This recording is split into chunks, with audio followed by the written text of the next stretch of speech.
j'espère que vous allez bien. On se retrouve sur une vidéo vue en streaming. Je sais plus là combienième parce que ça fait longtemps que j'en ai pas tourné. J'ai noté ici 6 films et 2 séries que j'ai vues ces derniers mois. Et du coup, je me suis dit que j'allais vous en faire un compte rendu. Alors, on commence avec la série que j'ai vue il y a le plus longtemps qui s'appelle Those About to Die. Alors, désolé pour la prononciation, je sais pas si c'est comme ça que ça se dit. Those About to Die, qui est une série. Je vais chercher en même temps sur Google. Donc Those About to Die, qui est une série sur Rome, un petit peu Game of Thronesque dans le sens où en fait il y a pas mal de personnages qui se croisent et de lutte de pouvoir. Et j'ai bien aimé. C'est une série Prime Vidéo. Je l'ai vu il y a un moment, c'était à sa sortie. Et c'était sympa, donc il y a notamment des combats de gladiateurs, des histoires d'esclavage, de prise de pouvoir. On a de grands acteurs, notamment Anthony Hopkins. On a Iwan Rheon qui est génial. Iwan Rheon, voilà, qui est là, que vous connaissez sûrement pour Game of Thrones notamment. Et puis on a plein d'autres acteurs vraiment cool. Donc ouais, alors après la série est pas parfaite. Elle est des fois un petit peu, on tourne un petit peu en rond. Il y a des effets spéciaux qui sont approximatifs, mais dans l'ensemble c'est très beau, très bien réalisé. Je sais que en tout cas les premiers épisodes sont réalisés par Roland Emmerich, donc réalisateur très connu. Et alors,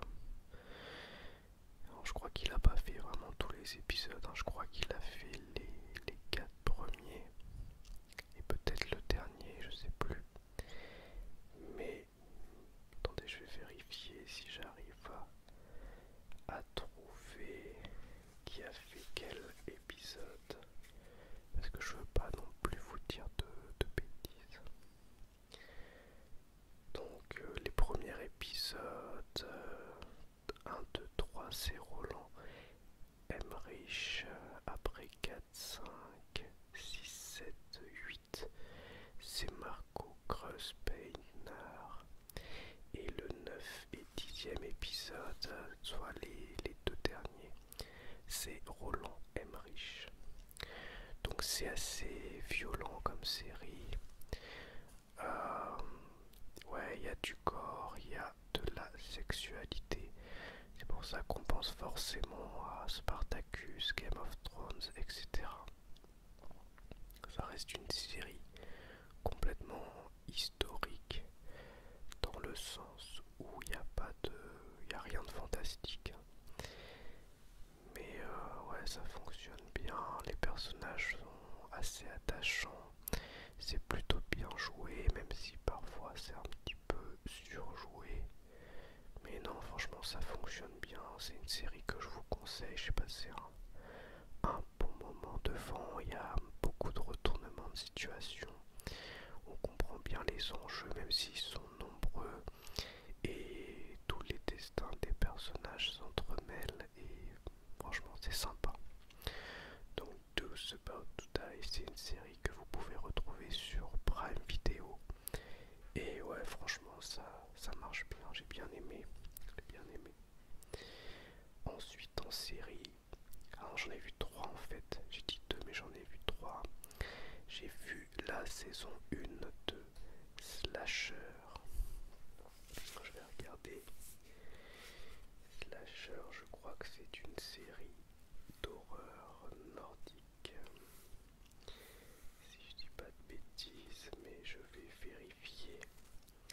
Une série que je voulais commencer depuis longtemps, mais je voulais commencer par la saison 1 et elle était plus du tout disponible sur Netflix, il n'y avait que la 2 et la 3. Donc là ils viennent de la remettre. Du coup j'ai regardé la saison 1 de Slasher. Donc c'est une série canadienne, je vous ai dit nordique mais non c'est canadien.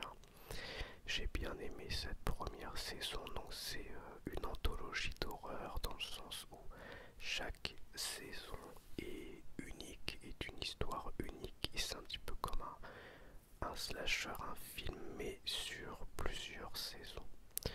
Ça marche bien mais des fois c'est un petit peu longué, en tout cas sur cette saison 1, parce que bon finalement le scénario pourrait tenir sur un film de 1h30 et pour la saison 1 on a pas mal d'épisodes.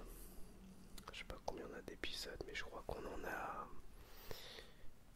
je dirais 8 peut-être. Je sais plus exactement. Ouais, 8 épisodes et cette saison 1 s'appelle Le Bourreau, qui date de 2016. Alors l'histoire de cette saison 1, c'est un tueur dans une ville qui massacre des parents et qui laisse survivre l'enfant. Il est emprisonné, ce tueur il s'appelle le bourreau. Et une fois que cet enfant est adulte, elle retourne dans la maison familiale. Et alors que le tueur est emprisonné, il y a un autre tueur qui copie en fait son procédé, qui commence à tuer des gens. Et donc on essaye d'en savoir un petit peu plus sur qui est le tueur, etc. Comme beaucoup de slashers en fait des années 2000 finalement. Et donc c'était sympa, c'était plutôt agréable, même si finalement c'était pas forcément très très original, c'était pas mal. J'ai passé un bon moment et j'ai envie de voir les autres saisons qui d'après un ami se bonifient en plus au fil du temps. Elles sont meilleures et la saison 1 serait la plus faible d'après lui, donc je suis curieux de voir ça. Voilà, donc Slasher c'était pas mal.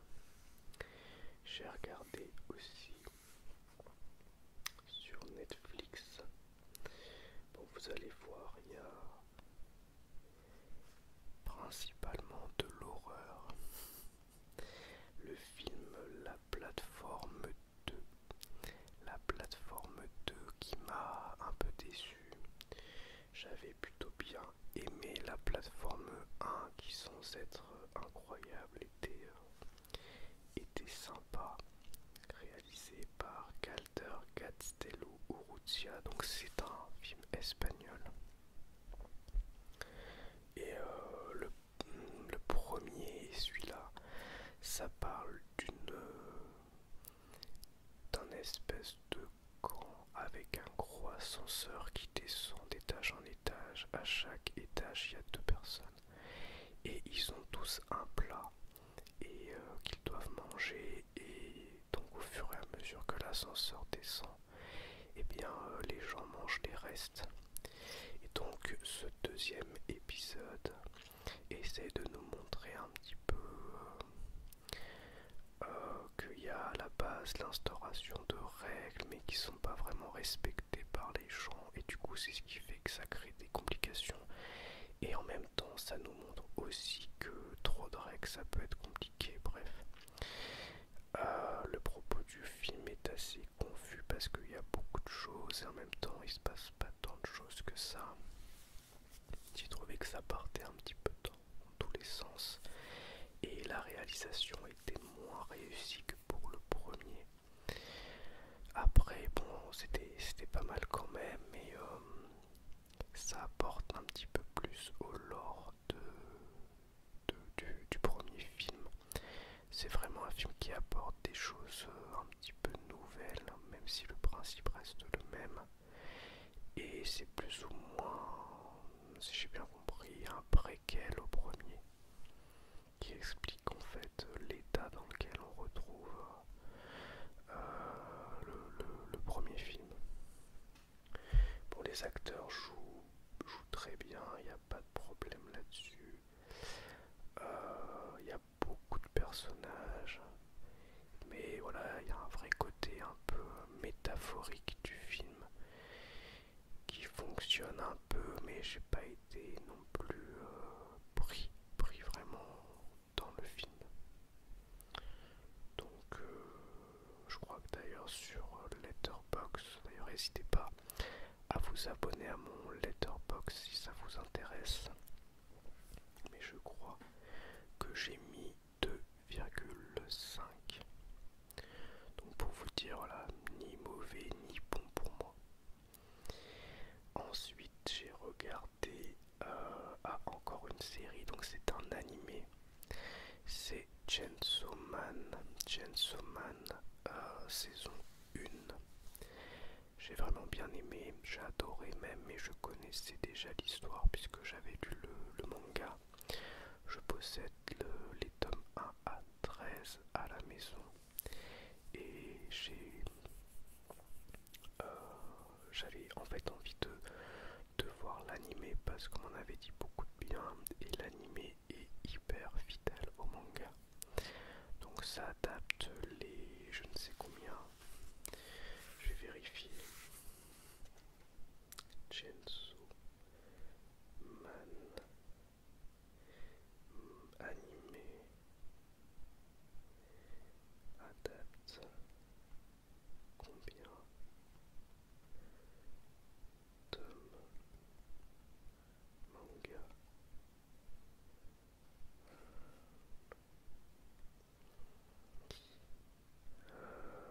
Je sais pas si je vais savoir.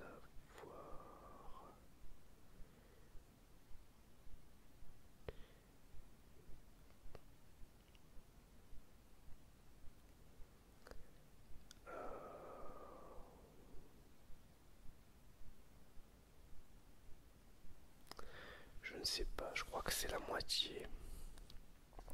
Il me semble que c'est la moitié des 12 premiers tomes, donc je crois 6 volumes peut-être, que couvre cette saison 1. Et ouais, c'était très très bien. C'était très très bien. L'animation est incroyable.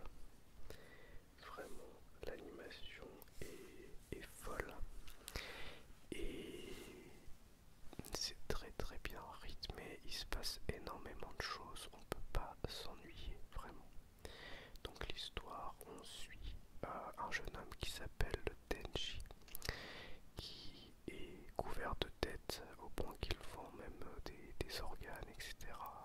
Il a vendu un de ses yeux et tout pour éponger une partie de ses dettes, et il est accompagné d'un chien démon tronçonneuse qui s'appelle Pochita, et un jour qu'il se fait massacrer et qu'il va mourir, il fusionne avec Pochita et il a la capacité de devenir un homme démon tronçonneuse. Et c'est assez gore, donc c'est un shonen dans le sens où ça suit la construction des shonen avec un héros, voilà, qui se fait des amis, qui essaye de se surpasser, etc. Mais en même temps c'est vraiment violent et c'est violent comme un seinen, donc c'est vraiment un genre de mélange. Et les personnages sont très réussis, sont attachants et ont tous un background qui fonctionne vraiment très très bien. Donc Chainsaw Man, l'animé, c'est un grand oui. Et ça m'a donné envie de continuer le manga puisque à l'heure actuelle il y a 17 volumes qui sont sortis. Et comme je vous disais, moi je me suis suis arrêté au volume 13, donc j'ai du retard. J'avais eu du mal à accrocher puisque le nouvel arc en fait est un petit peu particulier, en tout cas au début.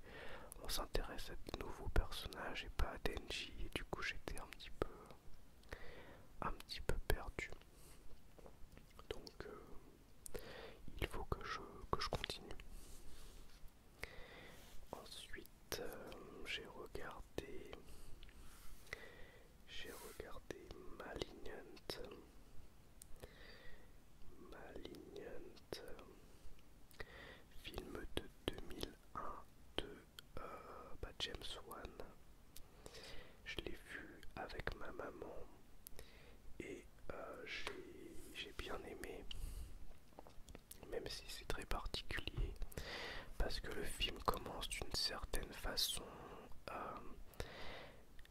C'est un espèce de mélange entre le film un petit peu qui pourrait presque faire de fantôme et en même temps le slasher et le film de monstre. Enfin, c'est un truc très particulier, sans trop vous en dire.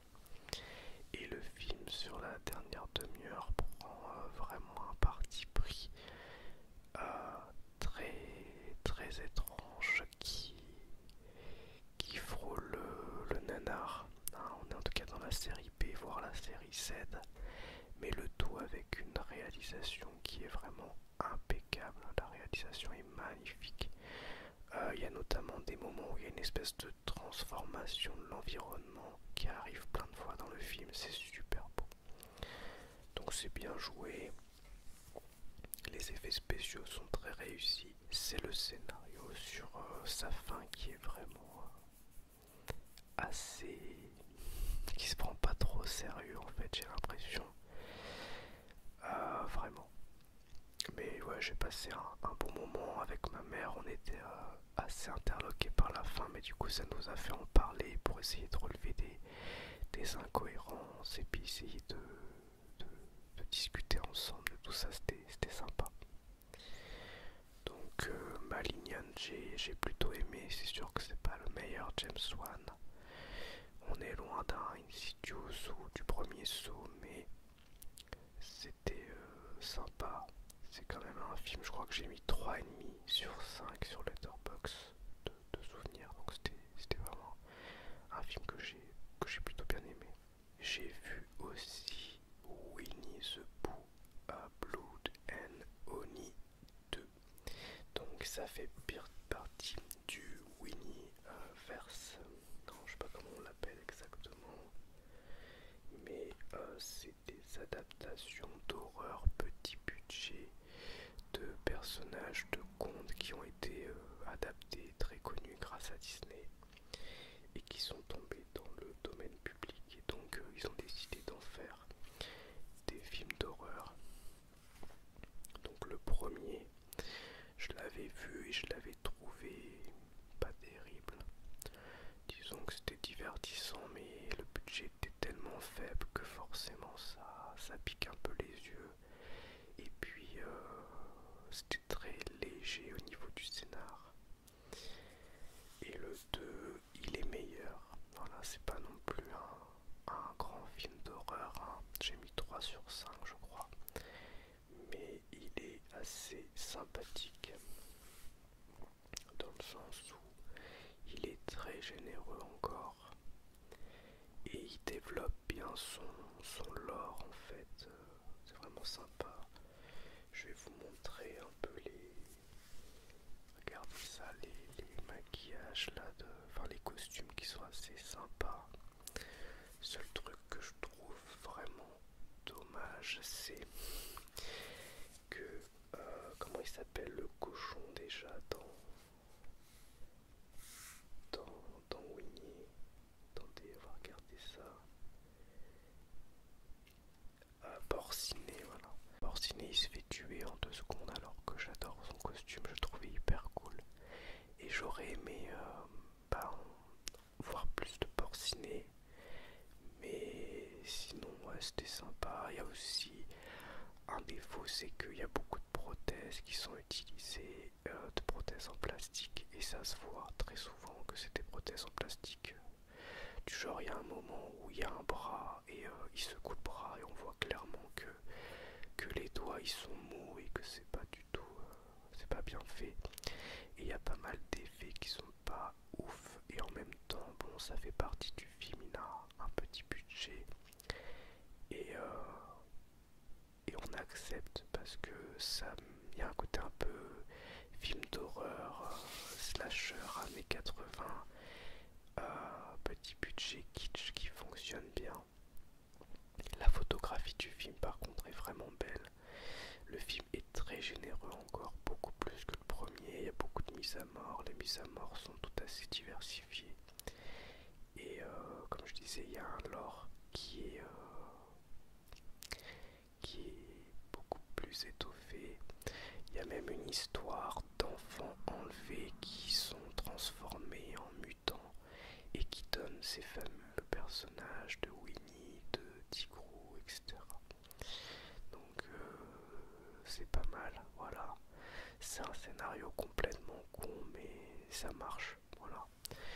Ça marche parce que on regarde pas ces films-là pour un grand scénario, mais quand même, il y a du développement.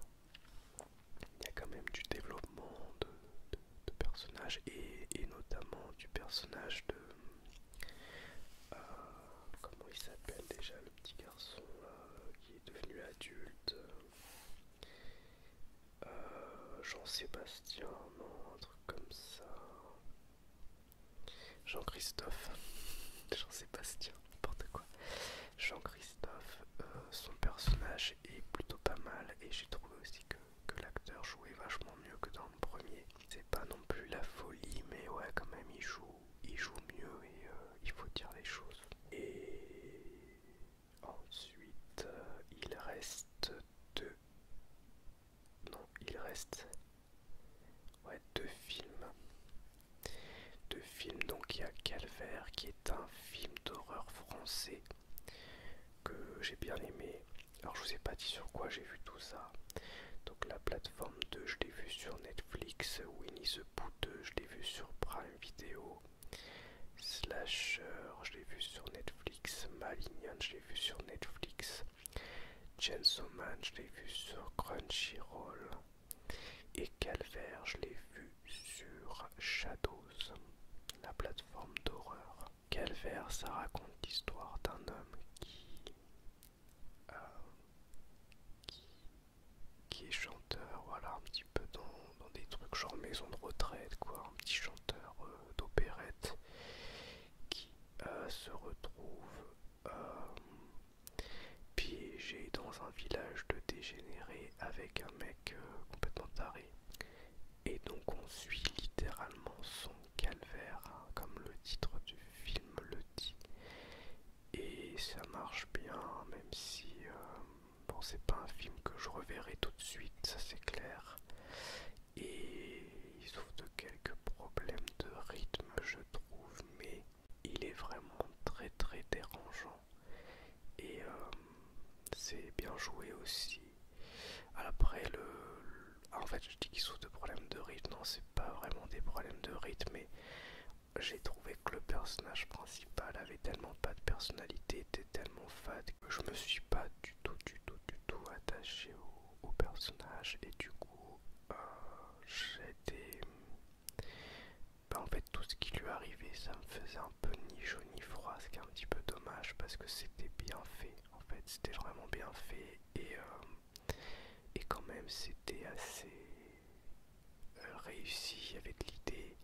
Et vraiment c'est extrêmement glauque, il y a un vrai côté un petit peu enfermé à la massacre à la tronçonneuse avec des dégénérés, sauf que là on est en France. Et ils sont tous plus tarés les uns que les autres, voilà. Dans la campagne profonde et ça marche bien. Mais comme j'avais aucun attachement au personnage principal qui m'était presque antipathique, bah du coup tout ce qui lui arrivait je me disais ah ok c'est pas cool. Mais ça me faisait pas grand chose, donc c'est un petit peu dommage parce que ouais, ce personnage principal il est très froid et il a aucune personnalité je trouve. Et donc j'étais pas plus attaché que ça.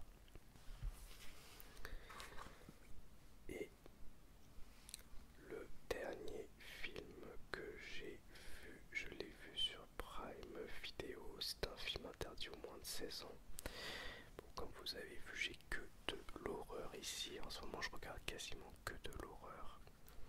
C'est Bones and All. Alors là, c'est de l'horreur sans être de l'horreur. On va dire qu'il y a des inspirations horrifiques. En même temps, c'est un drame et en même temps, c'est une romance. C'est un mélange de plusieurs genres. Donc Bones and All avec Taylor Russell dans le rôle principal qui joue très très bien. Qui joue Marraine, je crois qu'on dit comme ça, ou Marine. Et Timothée Chalamet qui joue... comment il s'appelle dans le film, je ne sais plus. Bon, c'est pas grave. Mais bref, c'est une jeune fille qui est cannibale. C'est pas du spoil, on sait dès le début du film dans une scène assez choc. Et qui rencontre, alors qu'elle se retrouve seule à la rue, Timothée Chalamet qui est aussi cannibale et ils tombent amoureux. Mais ils sont cannibales, voilà, c'est comme un petit peu comme une histoire de vampire dans le sens où on sent que c'est plus fort qu'eux, qu'ils sont obligés de manger des humains, sinon ils sont pas bien. Et que c'est. Du coup, ils se questionnent sur est-ce que ce qu'ils font c'est bien, c'est pas bien. En même temps, il y a toute cette histoire d'amour autour et des personnages qui gravitent autour d'eux dans un espèce de road trip. Et j'ai plutôt aimé, même si j'ai trouvé que le film il souffrait de problèmes de rythme. Alors dans sa première partie j'étais vraiment happé par le film, et après quand il y a le côté un petit peu road trip, j'ai trouvé que ça traînait un petit peu pour ce que le film avait à présenter. Alors il y a quand même des scènes extrêmement tendues, notamment sur la fin, et de bonnes idées, les acteurs jouent très bien, il y a des scènes aussi très impressionnantes. Mais c'est vrai que j'ai parfois trouvé que c'était un petit peu long, parce que le film il dure, combien de temps il dure? 2h10. Et honnêtement j'aurais aimé qu'il dure une bonne demi-heure de moins, je pense, par rapport à ce qu'il présente, et ça m'aurait suffi. Le film est très bien réalisé aussi, hein, vraiment il y a des plans magnifiques, notamment sur certaines parties des États-Unis. Et Chalamet, je l'ai trouvé très convaincant dans le rôle. Euh, voilà, étonnamment parce que je suis pas toujours fan du gars, mais là je l'ai trouvé vraiment vraiment très bien. Et pareil pour l'actrice principale, Taylor, Taylor Russell. Donc plutôt un bon film, mais entaché par, je trouve, des problèmes de rythme et un ventre mou, voilà. Mais cela dit, c'est un film quand même, je crois que j'ai mis 3 sur 5, que j'ai quand même aimé parce que il est assez unique en son genre, voilà. C'est pas vraiment un film d'horreur, c'est pas vraiment une romance, c'est pas vraiment un drame, c'est un mélange de tout ça. Mais parfois on a un petit peu du mal à voir où nous mène le film. Donc voilà pour mon avis sur les derniers films et séries que j'ai vus en streaming. Donc Those About to Die, la plateforme de Winnie the Pooh 2, Slasher saison 1, Malignon, Calvaire, Chainsaw Man et Bones and All. Donc quasiment que de l'horreur, puisqu'on Chainsaw Man, il y a des inspirations horrifiques. Il n'y a que Those About to Die qui est plus action, histoire. Mais le reste, voilà, c'est de l'horreur. Donc j'espère en tout cas que cette vidéo vue en streaming vous aura plu. Et je vous